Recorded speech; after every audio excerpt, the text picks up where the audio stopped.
A glass barrier was placed between a predatory fish and a small fish.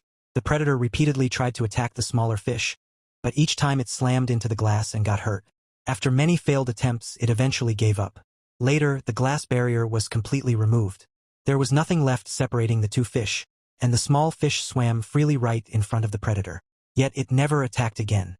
At that point, the real barrier was no longer the glass. It was the pain and fear created by its past experiences.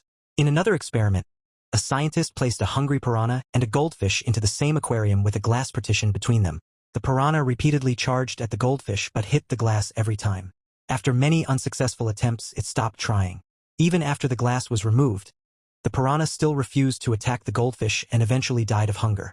In another experiment, a mouse was placed in a container filled with water.